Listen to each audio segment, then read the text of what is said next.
Good afternoon, and thank you for joining us for this second in a series of scholarly conversations in celebration of the 150th anniversary of Loyola University Chicago. We are delighted to have you with us today. I'm Norberto Grivas, and I have the honor to serve as Provost and Chief Academic Officer for our university. This spring, we mark our sesquicentennial by bringing some of our most accomplished faculty together with other scholars in conversations about the most urgent and compelling issues faced by humanity today. This installment of our 150 Scholar Series also marks the 45th anniversary of the Edward L. Surtz Lecture in the Humanities, which Loyola has presented annually since 1976. You will hear more about this endowed lectureship shortly, but suffice to say for now, this is what Loyola is all about: convening great minds and the best scholarship from across disciplines and schools to address vexing problems in our journey to greater justice and human understanding. These are complex challenges. Rather than being intimidated, our mission impels us to embrace these urgent human issues. In scholarly work across and among disciplines, we look closely and courageously to find solutions, to discern the path forward, to find ways to help others understand, to help them rise and help them heal. Our 150 Scholar Series celebrates 150 years in Chicago, as embodies the spirit and the work of distinctive Jesuit mission of our university. In their fearless intellectual engagement, the work of these scholars animates our mission today.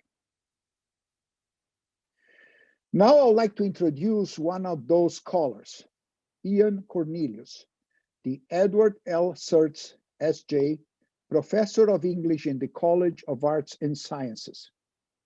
Ian Cornelius studies medieval English poetry, especially the text, form, and language of William Langland's Piers Plowman and other Middle English alliterative verse. His book, Reconstructing Alliterative Verse, The Pursuit of a Medieval Meter, was published by Cambridge University Press in 2017.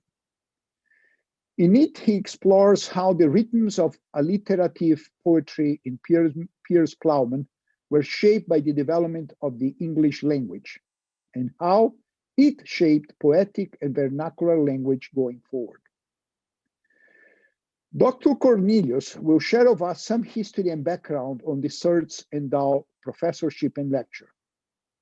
Our featured speaker tonight, Dr. Anya Loomba, will present for about 40 minutes. Professor Cornelius will then moderate questions submitted in advance or those that you may submit through the Q&A button at the bottom of your Zoom screen. We will try to get to as many questions as we can tonight. Without further ado, I turn the program over to Professor Ian Cornelius. Thank you, Provost Grivas. It is a pleasure to welcome everyone to the 45th Annual Edward Surtz Lecture in the Humanities. This annual endowed lecture honors the memory and scholarship of Father Edward L. Surtz, S.J., a beloved member of the Loyola faculty and distinguished scholar of Renaissance humanism. Since this is a memorial lecture, I take this opportunity to recall a bit of history. Edward Surtz was born in Cleveland, Ohio in 1909. He graduated BA from John Carroll University in 1931 and MA from Xavier University 3 years later. In addition to his regular academic studies in the field of literature, Surtz studied for the priesthood. In 1942, he was ordained in the Society of Jesus. He then attended Harvard University for doctoral study, where he wrote a dissertation on Thomas More's Utopia, one of the masterpieces of Renaissance humanism. Subsequent work retained that focus, namely literature and philosophy of the Northern European Renaissance, the tradition of Christian humanism, and especially the writings of Thomas More. In 1957, Harvard University Press published Professor Seartz's book, The Praise of Pleasure, Philosophy, Education, and Communism in More's Utopia. Seartz then set to work editing More's Utopia for the Yale Complete Works of Thomas More. This edition appeared in 1965, followed swiftly by a book about John Fisher, an English bishop, humanist, university administrator, and friend of More and Erasmus. Professor Seartz's scholarship was recognized and supported by several awards, including a Guggenheim Fellowship.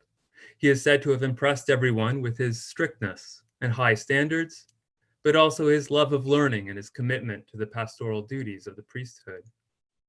His work was multidisciplinary, like the humanists whom he studied. The lectures that we hold in the memory of Seartz emulate the multidisciplinary breadth of his learning and scholarship. In recent years, we have heard lectures from Otto Quayson on the theme of tragedy in postcolonial African literature, Emily Wilson on translating Homer's Odyssey, Robin Fleming on migration and cultural identity in early medieval Britain, and Robert Alter on translating the Hebrew Bible. I thank Randy Newman, Margaret DeMarco, and Janet Sisler for their help in planning this year's event and bringing it to fruition. I also thank the members of the Edward Seartz Lecture Committee, Melissa Bradshaw, Erica Christie, Julia Elsky, Jeff Glover, Niev McGuigan, Ren Romero, Diane Rothlader, Emily Sherratt, and Olivia Stewart-Lester. I now turn our virtual podium over to my colleague, Professor Jim Knapp, who will introduce this year's speaker. Thank you, Ian. The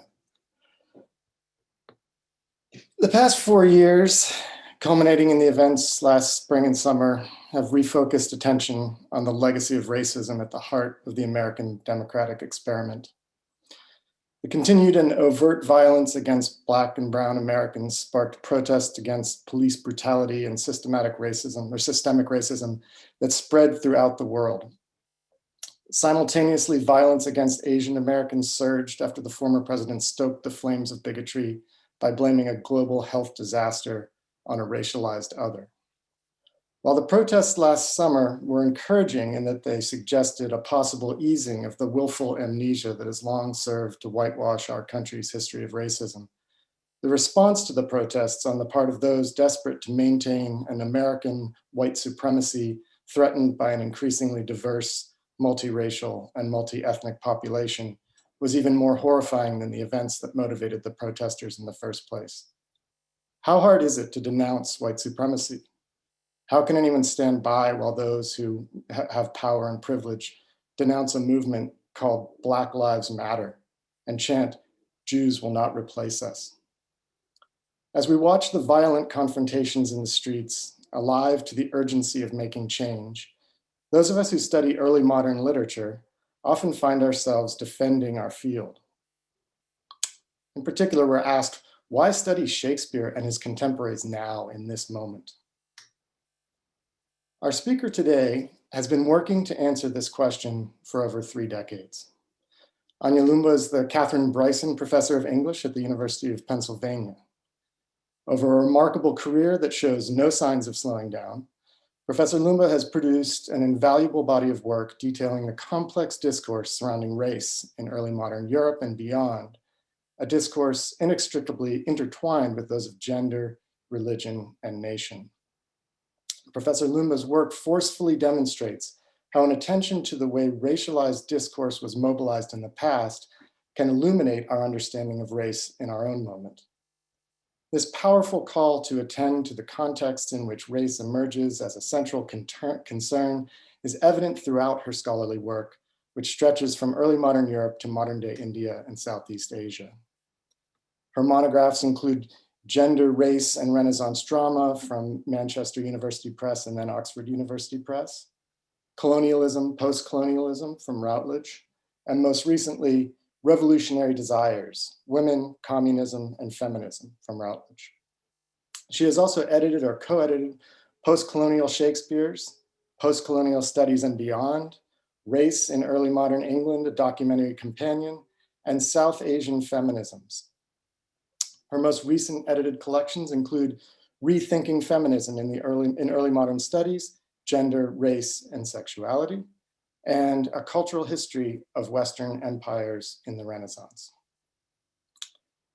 As this catalog suggests, Professor Loomba's work illuminates not only our understanding of race and gender in the early modern period, it also urges us to reimagine the way we approach the literature and culture of the period in order to better understand our own. As she writes in the introduction to Shakespeare, Race, and Colonialism, quote, "We can denaturalize ideologies of race, but also acknowledge their continuing power by tracing their histories and showing how they have changed as well as solidified over time. Literary texts are particularly valuable in this regard because they not only reflect and shape their immediate present, but also encode ideas from the past and visualize the future," end quote. Loomba's work thus makes a strong case for the value of the humanities, especially in these moments of extreme cultural upheaval, demonstrating why the humanities are in fact not a luxury, but a necessity. It is with great pleasure that I introduce to you today's 45th Edward L. Surtz lecturer, Professor Anya Loomba, who will speak to us on the topic, what is at stake in the study of race in the early modern period? Thank you very much. Thank you for that lovely, generous introduction. And thank you for inviting me here, Provost Grevax, Ian Cornelius, Professor Knapp, everybody who has made this possible, and especially Ian, with whom I go back many, many, many, many years. In fact, the beginning of my lecture, I think what I'm going to talk about, he might have been present at that incident. Some years ago, I was taking a group of students around London's famous Guildhall, built in 1440. We came upon a stained glass window depicting a medieval mayor. The legend informed us that this was Richard Whittington, who was thrice mayor of London.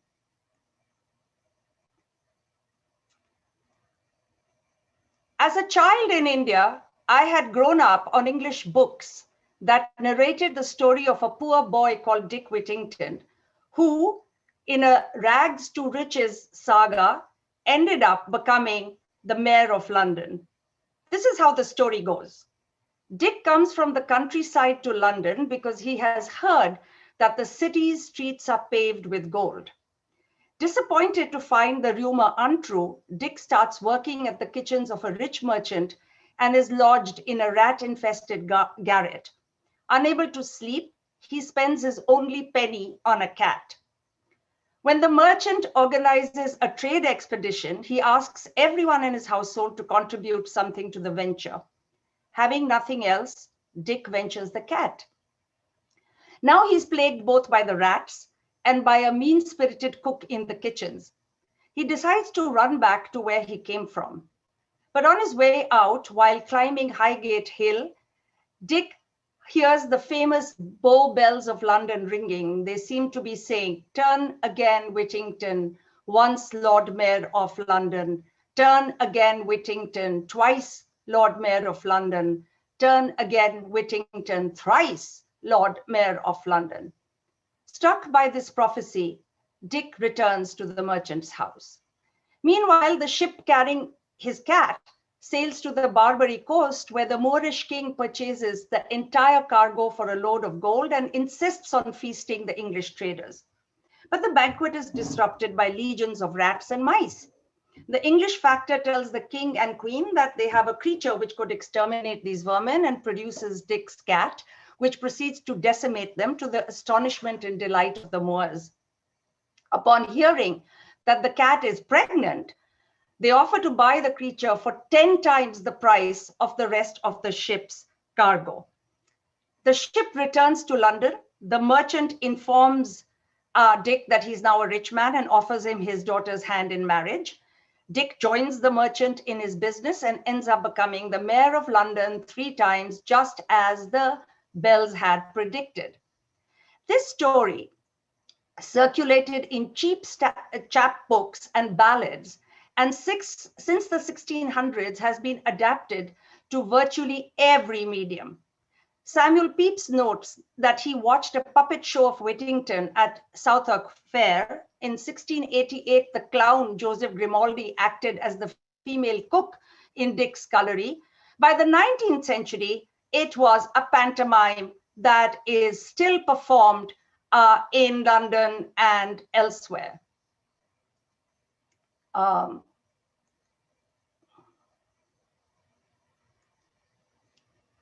The largest known private collection of items relating to Dick Whittington was bequeathed in 2016 to the Guildhall Library by an American collector, Ellery Yale Wood, dating from the 17th century to the 20th century. It's comprised of over 300 items, including plays, poems, portraits, theater programs, lantern slides, and puzzles. Over time, the story morphed into a rags to riches fable, accumulating the cat, the overseas trade, and the prediction by the London bells. The story circulated around the world, the history did not. Children everywhere absorbed its message about race and wealth. Today, I want to use both the history and the fable to talk about what is at stake in our thinking about race in the past and today, and to question some of the current ways of understanding race in our field and beyond. The historical Richard Whittington was not a poor boy, but the third son of a Gloucestershire family who was sent to London to learn the textile trade. Born in 1354, he became a successful merchant, importing velvet and silk and exporting English broadcloth to Europe. He supplied luxury items to King Richard II and began money lending, including to the king. When Richard was deposed, Whittington transitioned smoothly to the new regime, supplying goods and money to Henry IV and then to his son, Henry V. Legend has it that in a banquet for the latter, Whittington burnt the bonds for £60,000 that the king owed him. Henry repaid him by asking him to supervise the completion of Westminster Abbey, and despite the fact that Whittington was a moneylender himself, to sit on usury trials, which, as we know, specially targeted Jews. Whittington was also allowed to export broadcloth without paying duties. In his lifetime and through his will, he benefited a range of London institutions, renovating not just Westminster Abbey, but the Guildhall, St. Bartholomew's Hospital, Newgate Prison, and he founded Whittington College, a library at Greyfriars, and multiple almshouses. All of London is touched, as someone put it, by Whittington's largesse. At these almshouses, the poor had to pray daily for Whittington and his family. Perhaps this was the beginning of the transformation of Whittington into an English icon. This transformation is, as Patrick Parender puts it, one of the founding myths of British mercantile capitalism.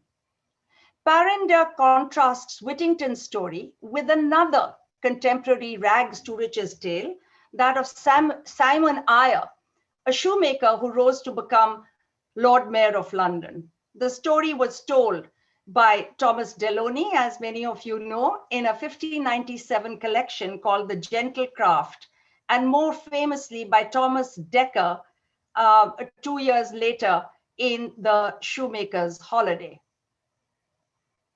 I'm going to just It's a little difficult to talk and share slides, but in Delaunay's novel, Aya hears of a merchant from Kandy, the ancient name of Greece, who comes in on a ship called the Black Swan, laden with all kinds of lawns and cambrics and other linen cloth, which commodities at that time in London were very scant and exceedingly dear. This is all from the novel. Simon Aya hatches a plot to trick the Greek and acquire these goods because of his desire to better his own rank. He wants to become a gentleman forever. His wife tells him that his trade, that of a shoemaker, already allows him to be considered a gentle squire, but Simon points out that those titles do only rest in name, but not in nature. But of that sort had I rather be, whose lands are not answerable to their virtues, and whose rents can maintain the greatness of their mind. In other words, he seeks a rank backed up by property, a nobility that is guaranteed by wealth, a status that has real material basis. According to Parinder, Simon's story has the authentic ring of a City of London mercantilism, where Dick Whittington is, quote, the drooping boy who turns his rag into riches thanks to good luck and predestination. And this is still Parinder. He says, the cat that makes his fortune is as magical as the bells. But as Paul Seaver points out, the Simon Aya tale is hardly realistic. In actual fact, no shoemaker ever rose to be Lord Mayor, for London had long been a highly stratified society dominated by the mercantile elite, and its Lord Mayors all belonged to the liveries of one of the 12 great livery companies, of which the shoemakers were not one. Indeed, the historical Simon Aya was not a shoemaker at all, but belonged to the more prestigious Drapers Company. In both stories, the accumulation of wealth and class mobility turns on an interaction with a foreigner and on acquiring the foreign goods that were then transforming all of London. In Delaunay's story, the outsiders are Catholics from other parts of Europe. In Decker's play, they are the Dutch, the greatest trading rivals of the English. In both cases, the wealth comes to English shores. In the Whittington saga, they are North Africans, and it is the English who must journey in search of their riches. Scholars have traced meticulously how Dick's story changed over time, concentrating on his birth and parentage, and especially the introduction of a cat, but they've completely neglected the element of foreign trade. However, a racialized nationalism is evident right from the first invocation of the Whittington saga in a jingoistic poem called A Libel of English Policy, written 15 years after the historical Whittington. And this is something that I'm sure Ian and others will know much more than I do, because it's much earlier than the period I usually study. This poem, the earliest known treatise in English on economic and political geography, bemoans the restrictions on English merchants abroad, as well as the liberties allowed foreign merchants in England. It recommends that England retaliate by tightening her control of the seas around her, and that she keep a firm colonial hold on Ireland and Wales. It expounds on the fertility of Irish soil and on the large quantities of Irish gold, offering an argument that was later used in English colonies in the Americas, that colonial rule was necessary because the natives were not disciplined enough to make proper use of natural resources.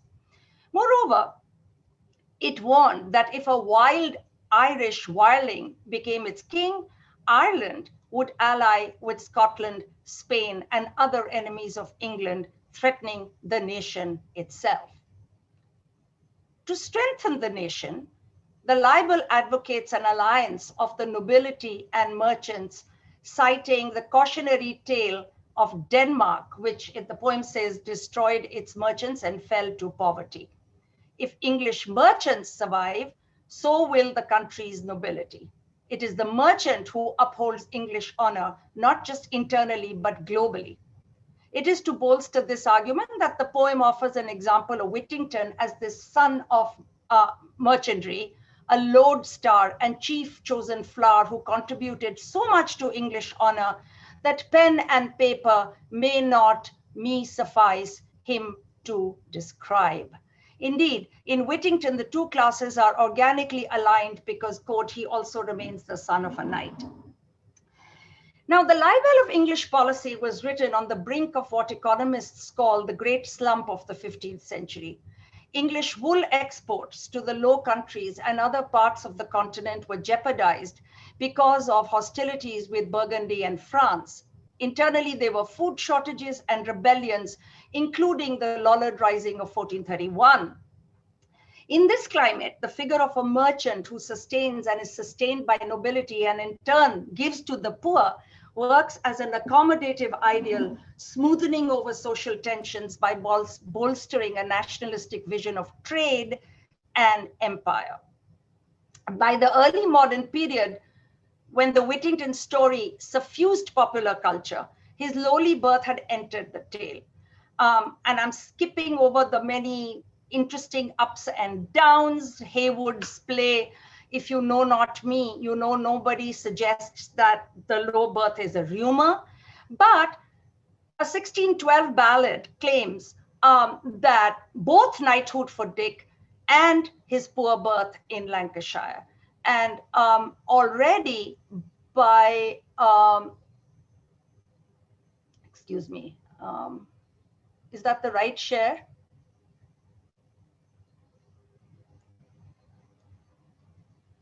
I'm afraid, am I doing the right share, Ian? We don't have your slides. Oh, you don't? No, so if you stop sharing and then share again, I think we'll get it right. Sorry about that.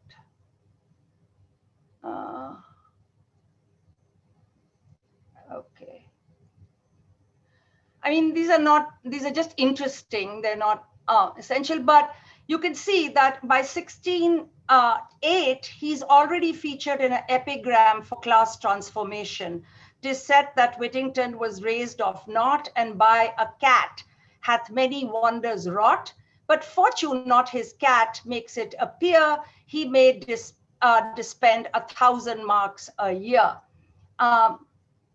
And by mid-century, the story was offered as a looking glass for the citizens of London, reminding brave London prentices that in Dick's fortune, you poor country lads, though born of low degree, see by God's providence what you in time may be. The most detailed and idealized version of this story, which is also the earliest and most important prose version of the tale, is the famous and remarkable history of Sir Richard Whittington, written by Thomas Heywood. And this track embellishes, this is what I want to talk about, embellishes each stage of poor Dick's journey.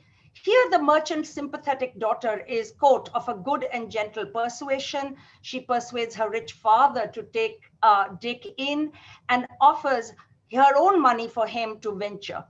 Dick is the ideal servant with, quote, ample willingness to run or go or to do any service, how mean soever. His master is benevolent and eager to expand the profits of overseas trade to his minions.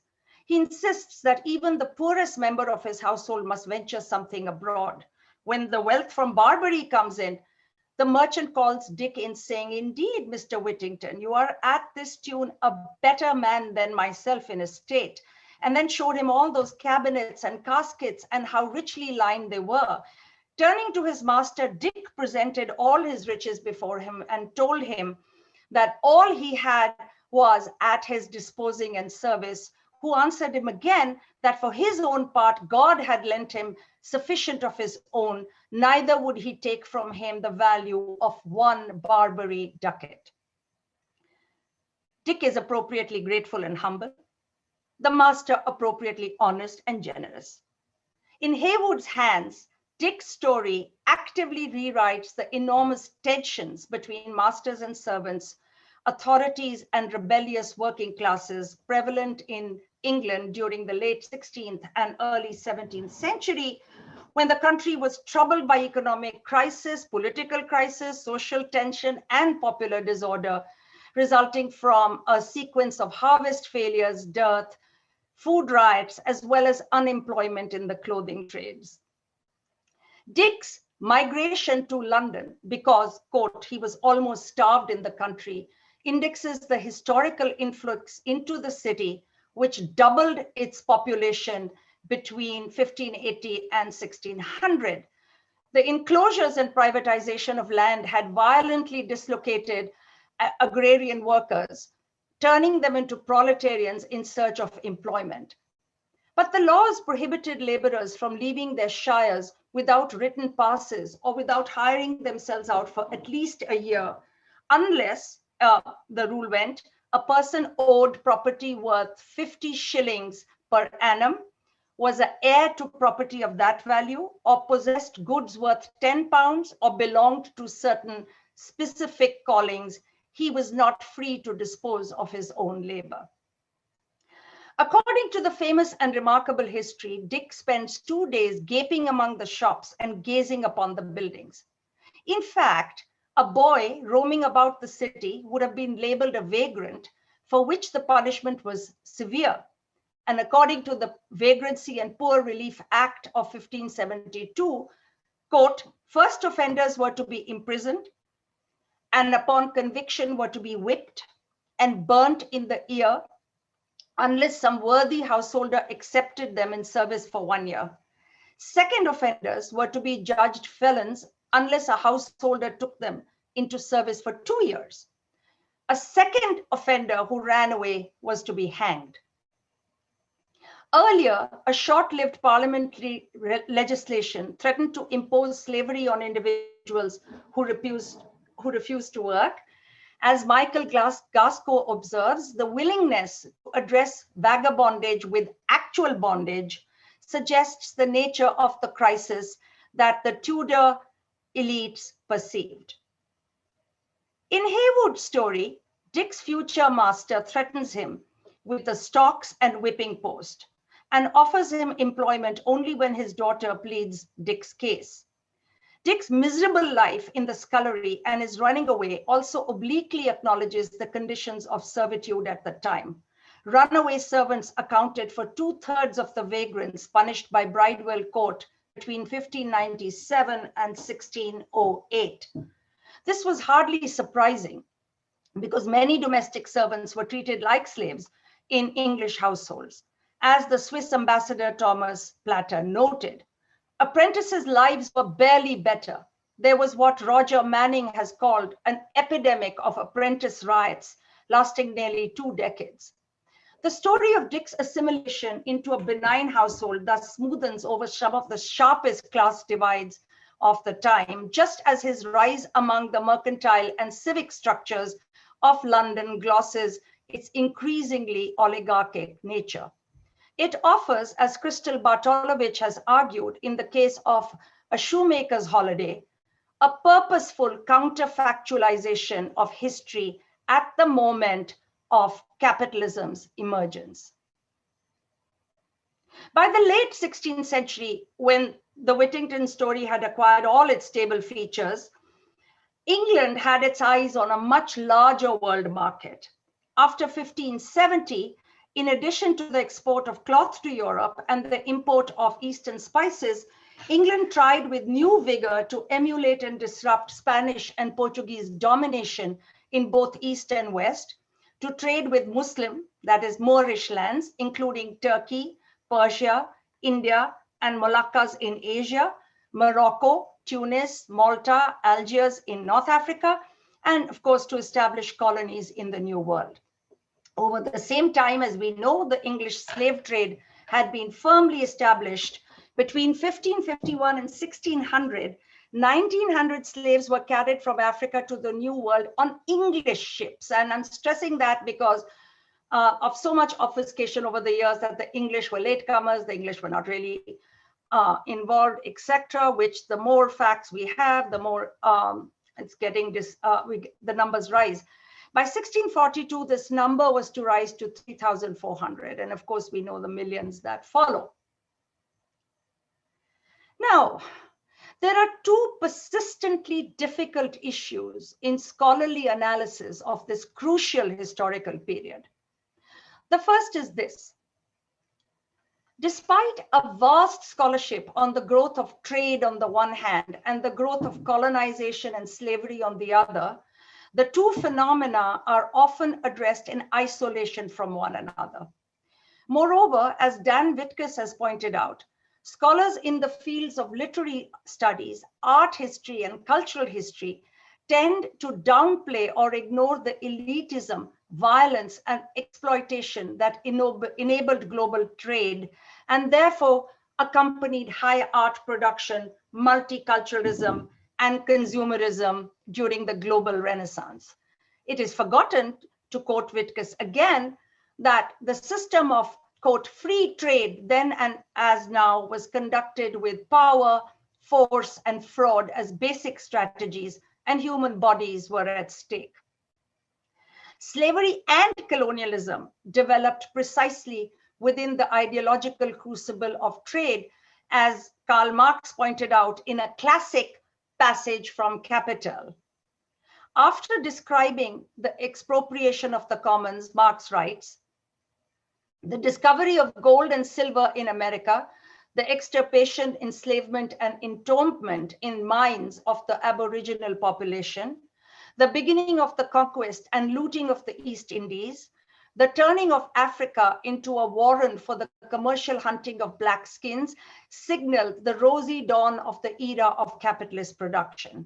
These idyllic proceedings are the chief moments of primitive accumulation. Hard on their heels follows the commercial war of European nations, which has the globe as its battlefield. Now, we know that despite his global awareness, Marx privileged English developments, such as the enclosures, in his account of capital accumulation. For generations, therefore, Marxist economic historians amplified this aspect of Marx's work. Those who challenged this internalist thesis by showing how capitalism was engendered by global plunder generally worked at a scale that neglected the local and had really no vocabulary for cultural and ideological factors, including racial ideologies and practices. As I know some of you here know better than me, among other scholars, Cedric Robinson, in his now classic book, Black Marxism, sought to connect the genesis of capitalism with racism. It was he who coined the phrase racial capitalism, which we now use all the time, arguing that the historical development of world capitalism was influenced in a most fundamental way by the particularist forces of racism and nationalism. This could only be true if the social, psychological, and cultural origins of racism and nationalism both anticipated capitalism in time and found a peace with those events that contributed directly to its organization of production and exchange. European civilization is not the product of capitalism. On the contrary, the character of capitalism can only be understood in the social and historical context of its appearance.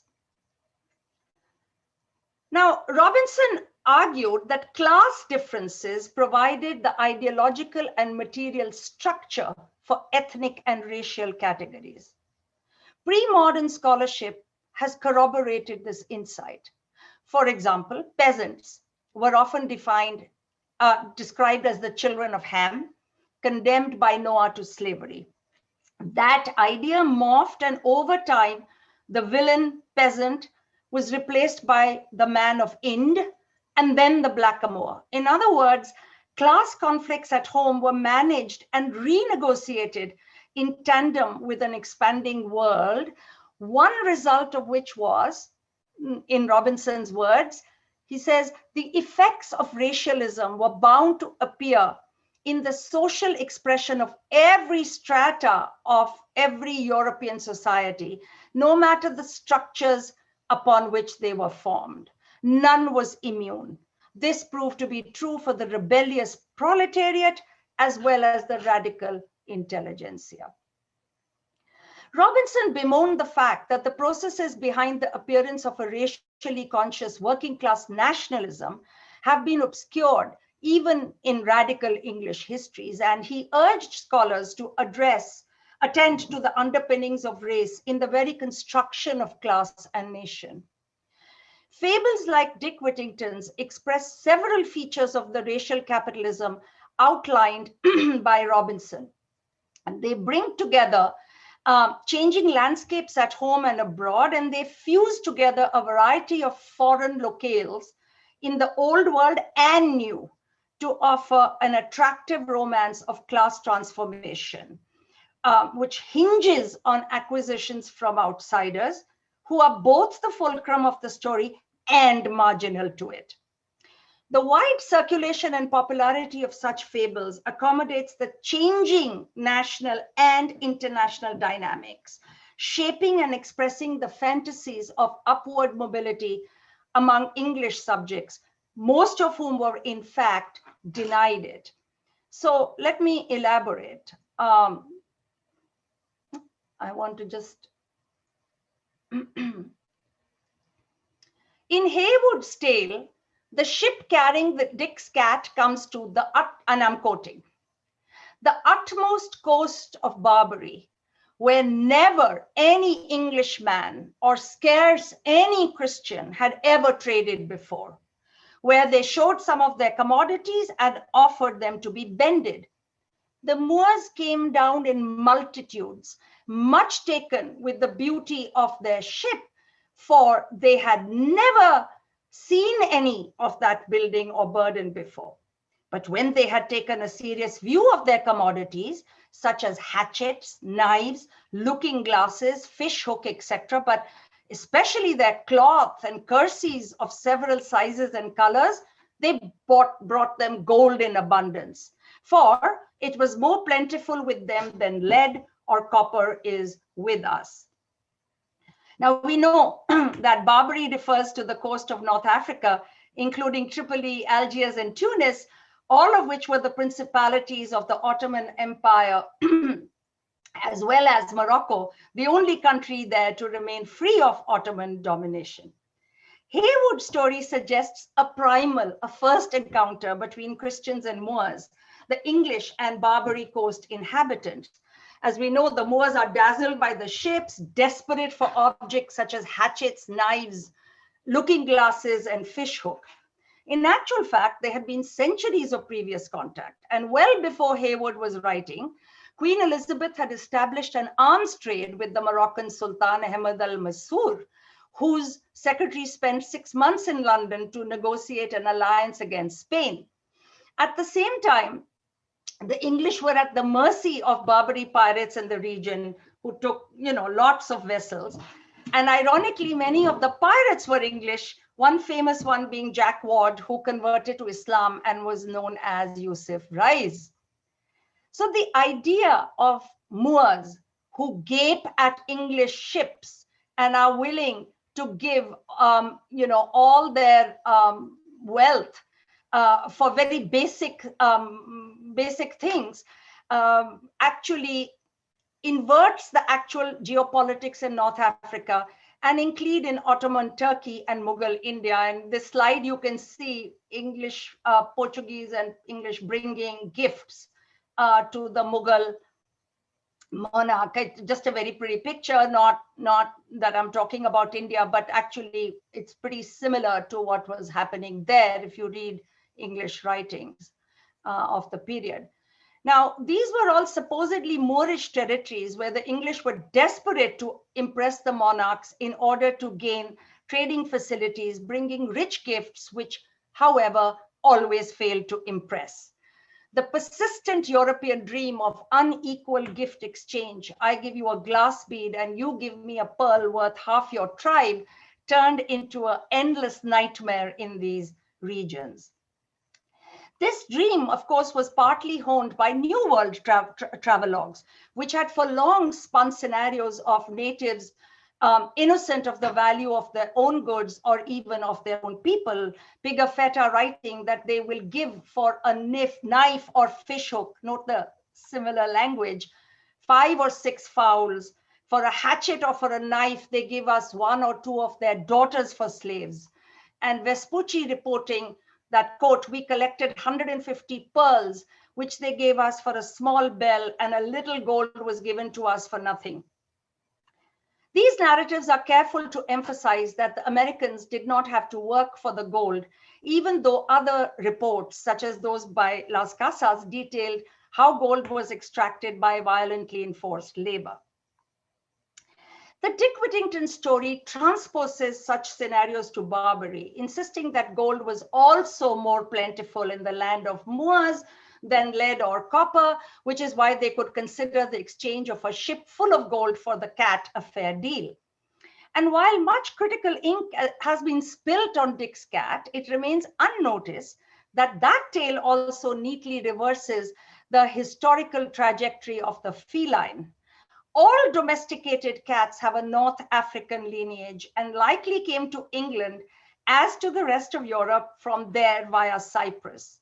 The irony also is that while cats were reviled under medieval Christianity and hunted in large numbers, they were revered in Islam. Dick, in fact, was unlikely to possess a cat in the first place. Haywood's text, Edward Benahue rightly observes, anticipates Robinson Crusoe, another exotic story of a working man's life of Providence checker work. Recall that Crusoe weans Friday off human flesh by teaching him how to eat barbecued goat. He also teaches him how to make a canoe, European style. These 2 key episodes in Friday's education, Peter Hume points out, center precisely on those 2 aspects of Carib technology, the barbecue and the canoe, that Europe learned from the Caribbean, both barbecue and canoe being Carib, or strictly speaking, island Arawak words. The ignorance of the savage Caribs is produced by the text of Robinson Crusoe, says Hume, which enacts a denial of those very aspects of Carib culture from which Europe had learned.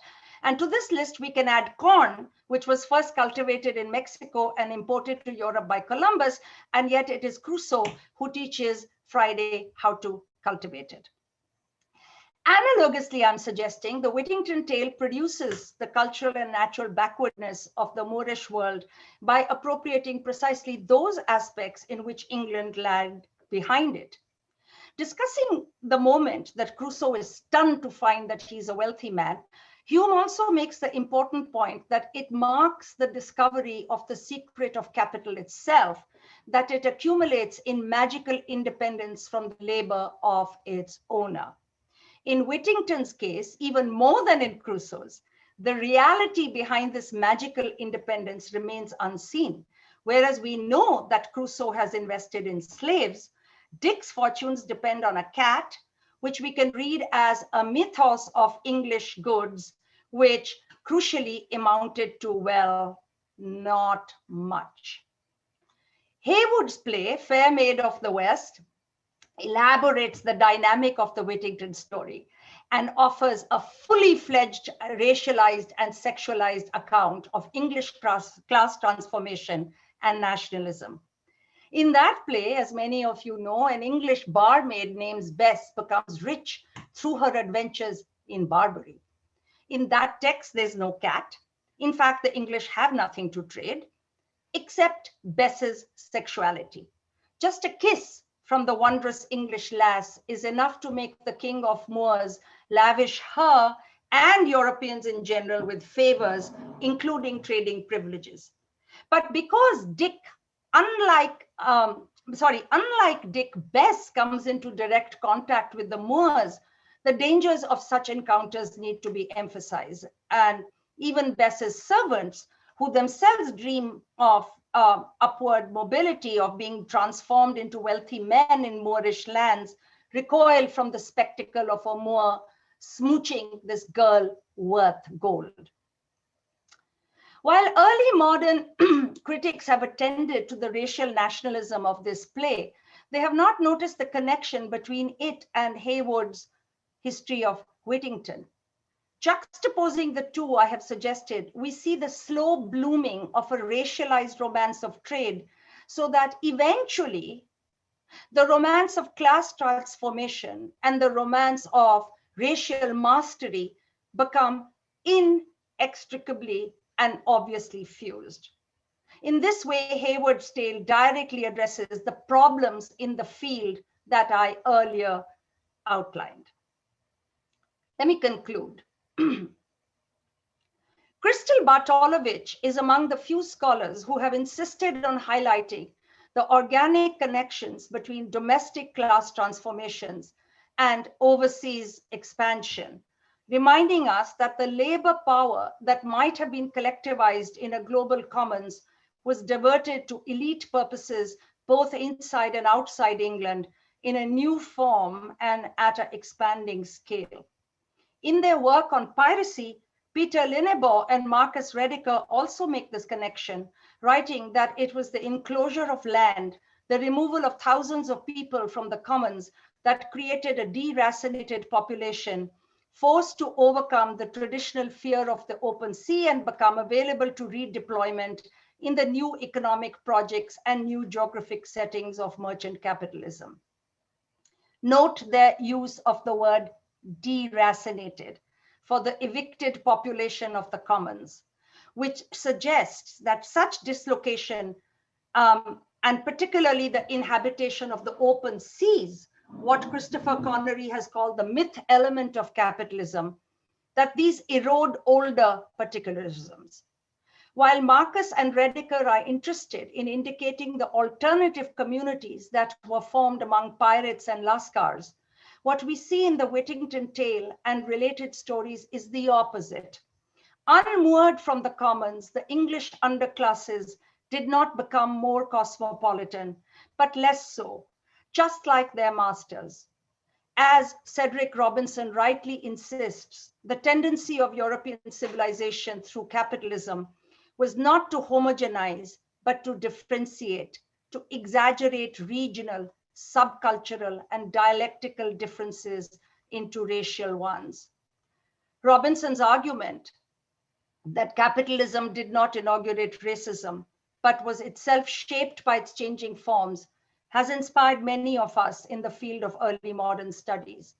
But his work also reminds us about the obvious implications of this dynamic, that the history of racial ideologies is impossible to extract from the histories and structures of capitalism.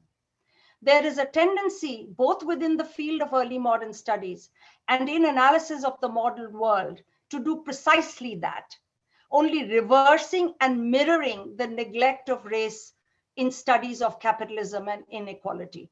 Within the US, there's also the tendency to insist that racism takes a singular form, present-day America, which is a direct lineage from England, it would appear. And that's the only one that requires our attention and concern, creating a hierarchy of racisms, ignoring the various forms it can take around the world. Given the power of the US Academy today and the global power of the United States, this is a particularly dangerous trend that in fact simplifies even the complex forms of racialization within the United States. As Jonathan Burton has recently argued in a powerful essay, race does not move in search of fixity. It moves to elude fixity. And as long as we seek to identify its dominant mode, we lose sight of its broad collaborative repertoire and its continual reinventions. All reinventions of race are organically enmeshed within a larger system of racial capitalism that perpetuates inequality and injustice. As early modernists, we are in a position to attend to this dynamic at a crucial historical juncture, one whose multiple legacies resonate in our contemporary world. Nothing less is at stake in the study of race in early modern studies. Thank you.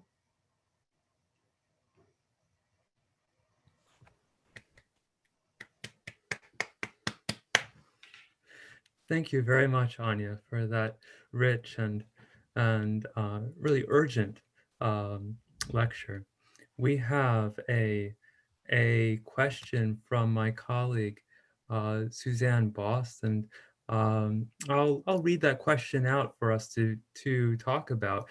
As I do, I encourage those who are in the audience in this webinar to type in, use the Q&A feature and type in questions that you would like to hear Dr. Loomba's thoughts on. So Suzanne Boss writes, I'm wondering about the archives that you use in your work. How difficult is it to find the narratives that you've spoken about? How has the history of literary criticism gotten in the way of learning about enslaved and colonized peoples?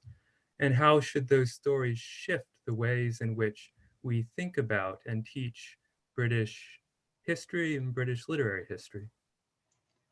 Yeah, thank you very much. It's a wonderful and really pertinent question. I mean, the archives that I use today are really easy, thanks to EBO. For any scholar in an American university, they are pretty easy to get to.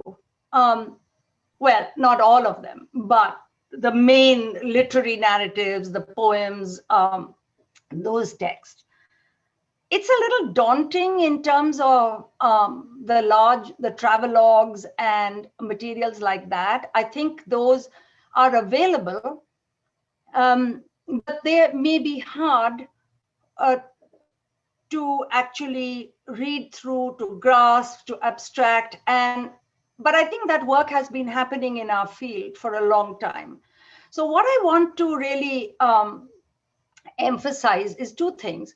One is we build on the work of others. I mean, as you can see, I've been building on the work of colleagues whom I deeply admire. And I think that we learn from each other and also from people working in other fields. I mean, medievalists have inspired me to look for things that I wouldn't look at if I were only focused on the early modern period. It's a bit scary, of course. Medievalists are very scary, Ian.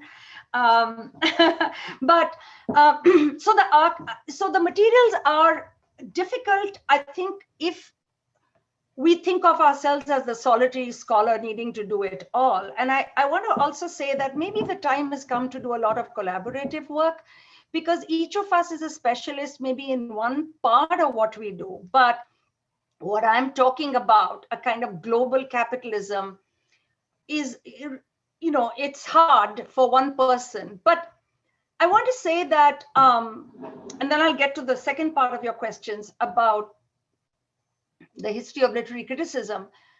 But I tell my students this, and I know some of them are here. I quote Chekhov, who said that it's more important to pose the right posing of the question rather than the right giving of the answer. He often says, you know, you just pose the question, you may not be able to give the answer, but even posing a question in the right way opens up certain things. And then it may take ages, you know, to find them. So the history of literary criticism, how has it gotten in the way? Well, I think this is field specific, of course. You know, I think the early modern period has been, I think it's been attending to some of these stories for a while now, and they haven't made it into the classroom necessarily. But there is a lot of work that has happened over the last 30 years, you know. But I think sometimes literary criticism has shied away from engaging with historians enough. I mean, I know what we do is different. What we do is different from what historians do, but it really helps us to engage with what some of the historians who themselves are interdisciplinary are doing in the field of race studies. I'll just give you one example. There's a book by Zach Sell that I've just got, which is actually about 19th century slavery and empire. And he is doing that kind of capacious global work, which refuses to say, oh, there are two histories, One is slavery and the other is colonialism and empire. And so I'm learning from that. I'm learning from Ashley Cohen, who has another new book called The Global Indies, which is very literary, but it engages with history. So I'll stop there. Yeah.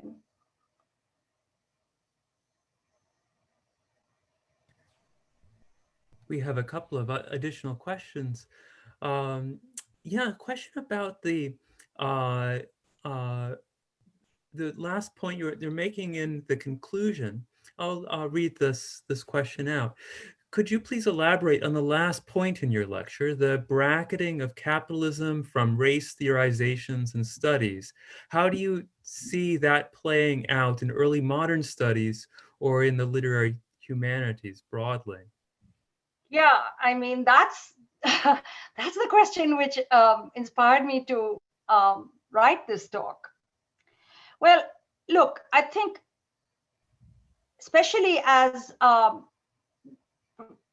James Knapp was talking about what we have gone through in the United States, and we're trying to understand, right-wing national, white nationalism.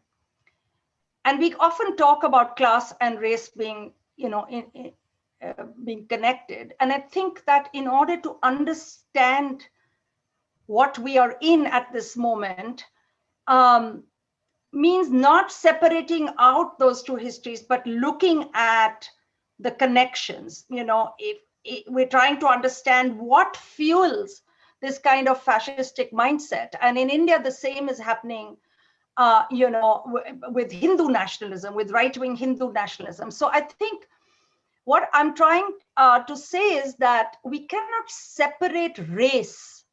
I do see a tendency to narrow race down to something that has to be understood, as they say, on its own terms. But I'm struggling to understand what those terms are. For me, I think to understand how a particular group of people is oppressed, is particularly targeted, is it precisely the story of racial capitalism, and it's enabled and sustained by that. So in my field, I have noticed that, and I think this may be true of medieval studies as well from my conversations with scholars. So you do global Renaissance, and then you do race studies. Okay, a lot of people, as you can see from my debts to them, are trying to combine those two. But it's almost like race studies is its own thing, and global studies is its own thing, and then the studies of capital, are its own thing. So you get three branches. And that kind of race studies for me is unable to answer the question of what had happened in the early modern period. So yes, there's we have many direct connections with, and all my career, I have been looking at race, perhaps in these narrow ways. Perhaps I have been guilty of the same thing. So I think now in the humanities, especially after Black Lives Matter, we had beautiful public debates about about how to talk about race in a way that then resists its being co-opted into yet another liberal narrative, right? And that we have to talk about some sort of larger forms of justice. So, then people say, oh, there's whiteness studies. So for me, we cannot separate these things out. And at least for me, the early modern period allows us, through its texts, a wonderful reminder that, okay, from that tiny place called England, which Karl Marx thought was, avant-garde, but it has global ramifications. It has ramifications onto what's happening in the United States today. It also has ramifications what's happening elsewhere. So, for me to fetishize, narrow down only Blackness, only Islamophobia, these are the multiple forms of racism, but I really want to connect them. And I really think it's time for us to build those, not to use the global as a way of not talking about race, not to use race as a way of not talking about other things, you know. Thank you for those remarks. One of the things that I think is so powerful in what you presented to us today is a combination of narrative and a history of trade and race with political economy, and in bringing all of these different threads and different disciplinary areas together into an argument. And as you've done elsewhere in thinking about the cultural and biological components and authorities to talk about race. There's a question, I want to get to the question about the work done by the cat. We'll come to that. I think that there's a question from my colleague Long Lecoq will carry us forward in this conversation that we're having right now about relations between racial thinking and capital. Long asks, given that the history of racial ideologies are impossible to extract from the histories of capitalism, how do you theorize this relationship and move beyond the divides of choosing either race or class organizing that has so often been the binary laid down in US politics and beyond? For some of the followers of Robinson, such as Walter Johnson, the relationship they think through is that racism and capitalism are not reducible to each other while being entangled. Do you interpret Robinson that way? And how do you think about this relationship? Robinson, I recall, refers to a nastiness that exceeds the objective material forces of capitalism. Are there aspects of racism that exceed capitalist logics and aspects of capitalism that exceed racial logics? Yeah, I mean, what can I say except that you have nailed the problem that exists when we actually get to political organizing, or even what we emphasize. Of course, there are aspects of racism that exceed capitalist logics. And we know that that was the big debate, where race would not be considered as part of early capitalism even. And these debates go back to the 50s, John Rex, people talking about South African mines, people talking about plantation slavery. That's where I think a lot of work was done in suturing capitalism to racism. Part of the problem is that the period we work in, things are nascent. I mean, they're already getting sort of solidified, but they aren't so in a later period, I think it's easier to do some of those connections. But, the important point you're raising here is, what do you do about organizing?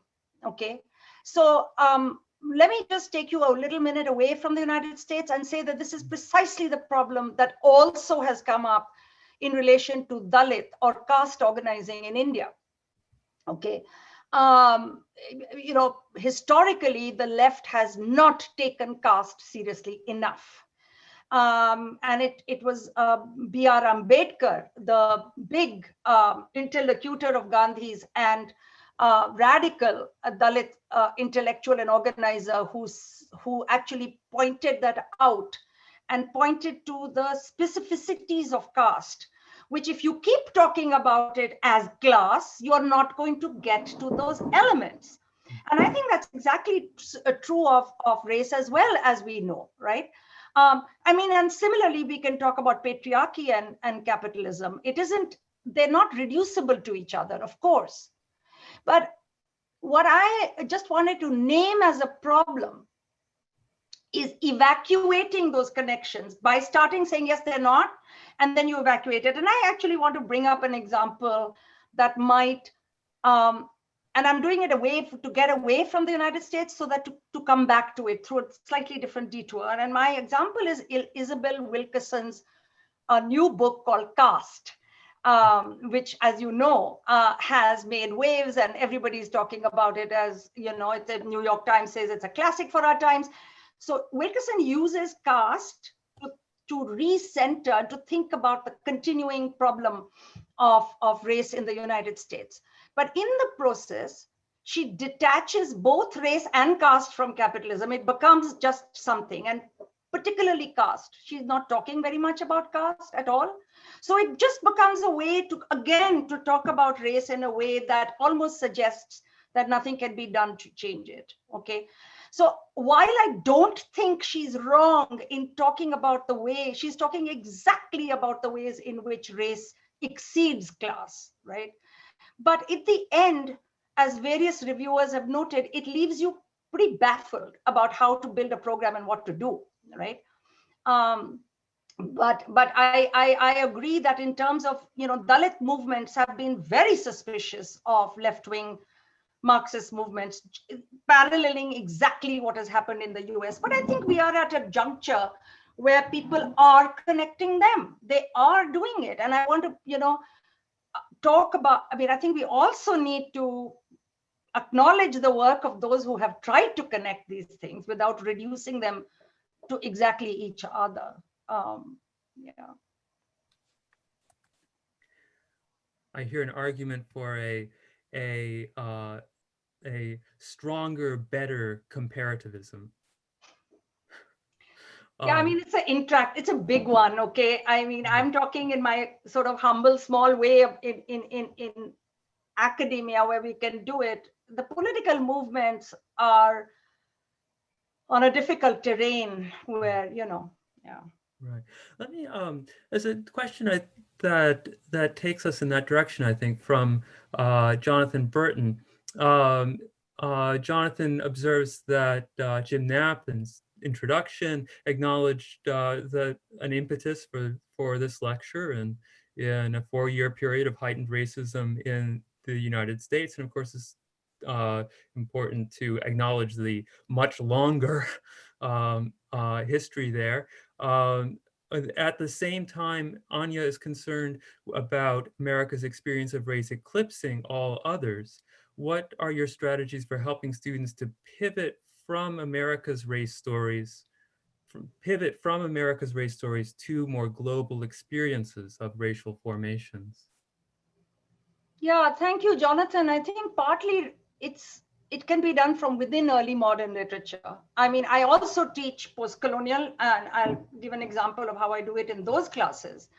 But in early modern classes, look, a text like Othello, which I just taught 2 weeks ago, it takes us into all those different histories. You have to tell the students that he is not exactly the same as, an enslaved person in the 19th century. But then he is also the same if you look at the histories of the play and you look at, racism. So there's no, I think precisely by going to other histories, you can come back to your own in a more thoughtful way. So in the early modern texts, people keep pitting the Islam versus Blackness. I don't see a reason to pit it or hierarchize it. You can see how it's woven, and Shakespeare is actually one of the first to do it most brilliantly, So that's one way. And of course, you can also juxtapose it. You can do receptions histories. You can do other histories. You can see how different people have interpreted these plays, how they have inhabited them. Okay. Now, in terms of post-colonial literature, it's very easy to do. So I've been, after Othello, we are now doing M. Butterfly, which takes us to, China and Japan and Asian America. And then I'm going to go to Tayeb Saleh's, rewriting of Othello. So there are lots of ways to do it. But if you begin by assumption, I don't have to tell them that there are different histories. You just do a text, introduce to the history, and then come back.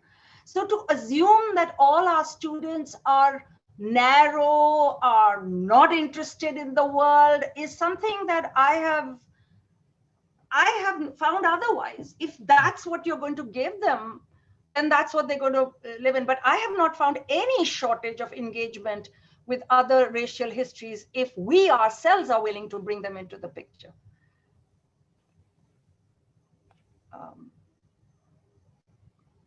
Thank you for that answer and guidance in bringing conversations from settings like this into classrooms. There's a question about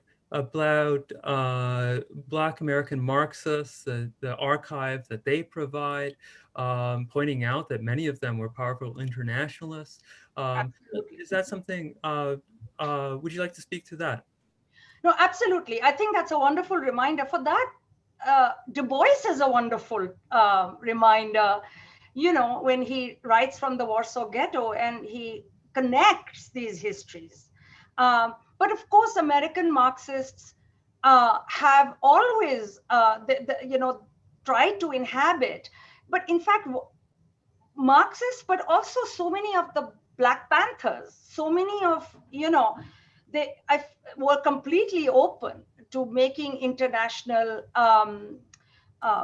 connections. So I am actually, I think all we have to do is to go to those legacies and reanimate them. I do not see a problem. What I do see a problem is where we are told that if you bring in the international, you're somehow leaving this behind, this place behind. At least for me, while I did post-colonial work, I tried to connect it with the stories of racism in the United States. So for me, the opposite problem was also there.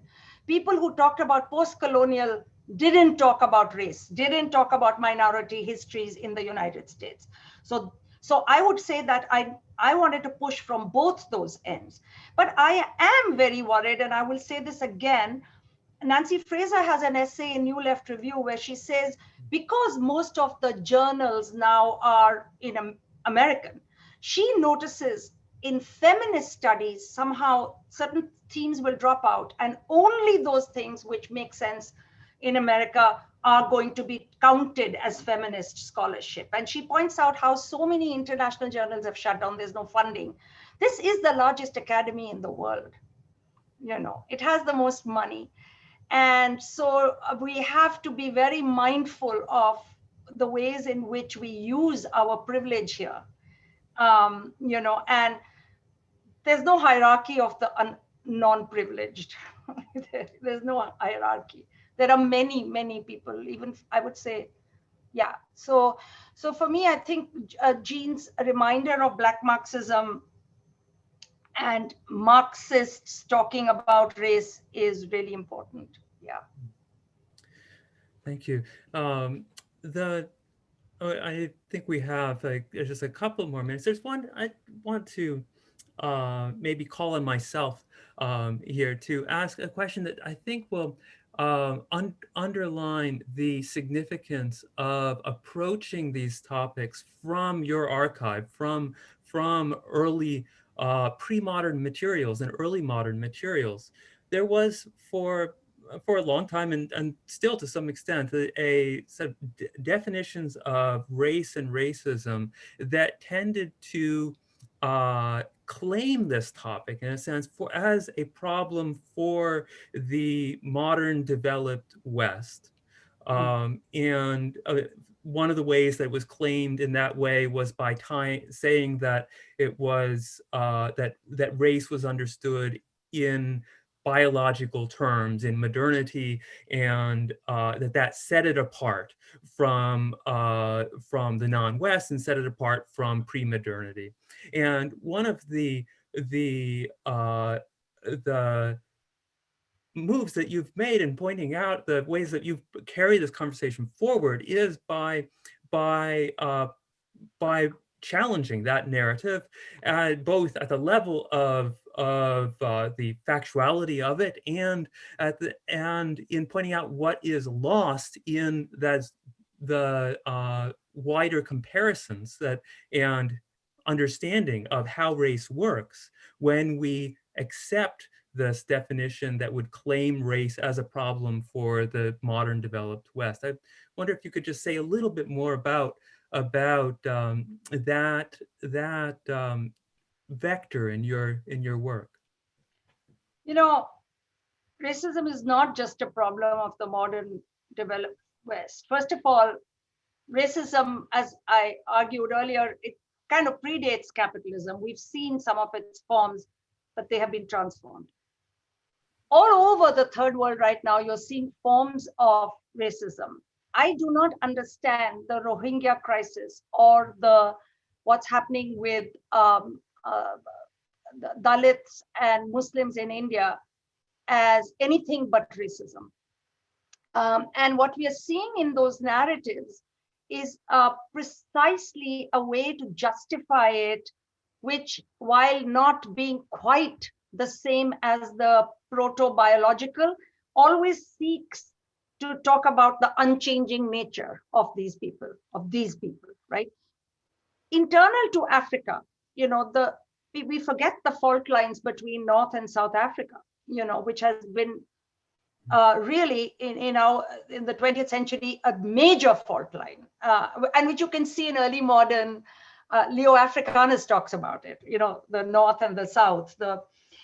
So you can already see that in these texts. And the third world, the so-called third world, I think, apart from the racism that was visited on many of the third world by colonialism, the intermixing of that with what was happening internally is extremely important. So I've got an article written on racism in India, which talks about how exactly with the coming of colonialism, you started exaggerating and hardening categories that existed earlier, racial categories.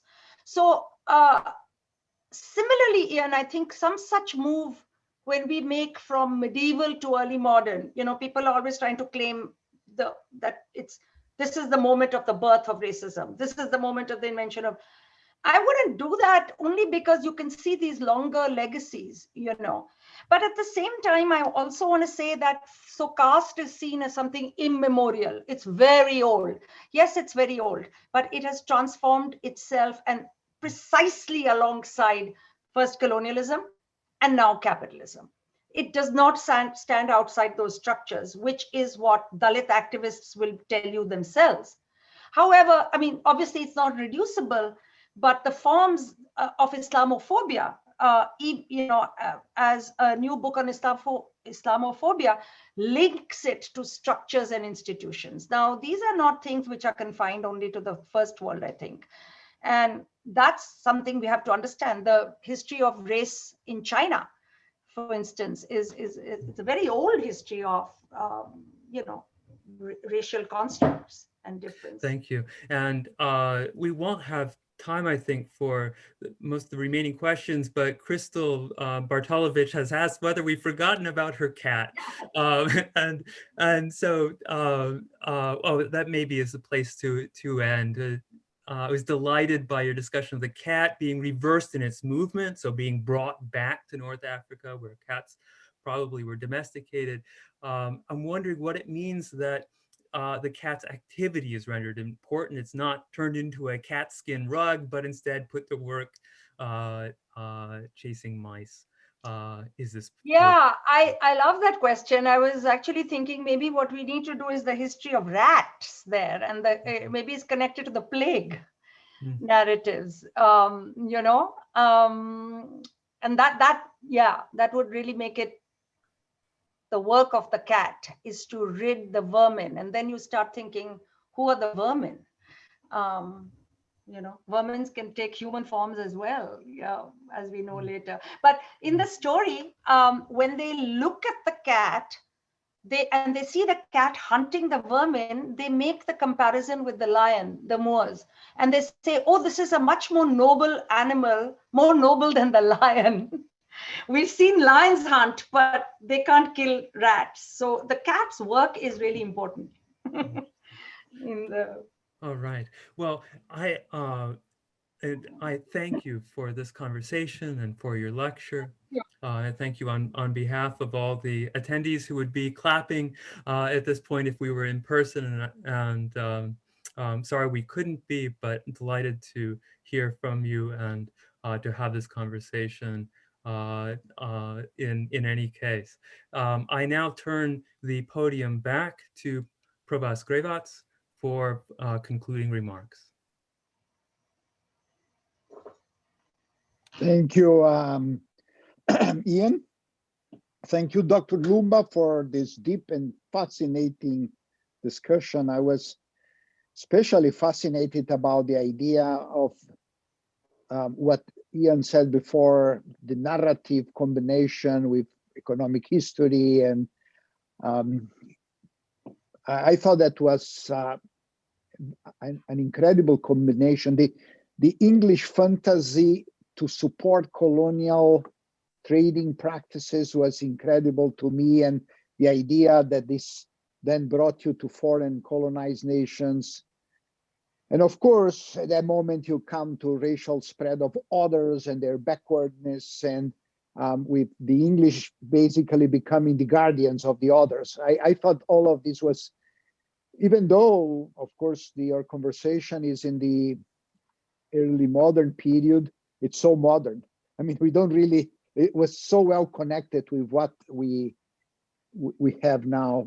We are reminded that racial attitudes and ideologies do not exist in vacuum.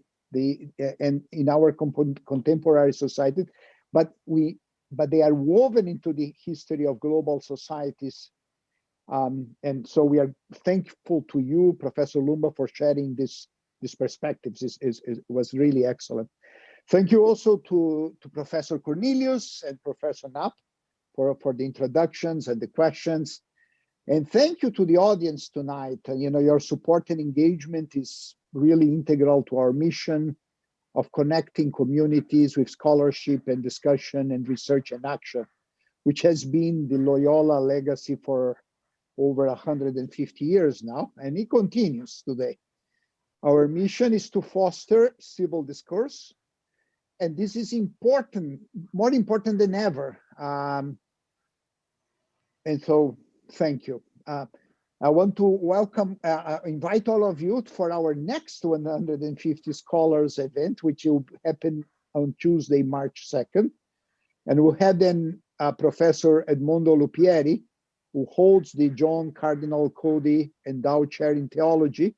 And he will present a talk on the role of women with authority in the Christian history. So the title of his talk is Prostitutes, Prophets, and Priests, Woman Power from the Book of Revelations in the Many Marys. Very intriguing title. Thank you. So again, thank you, everybody, and please stay safe and healthy.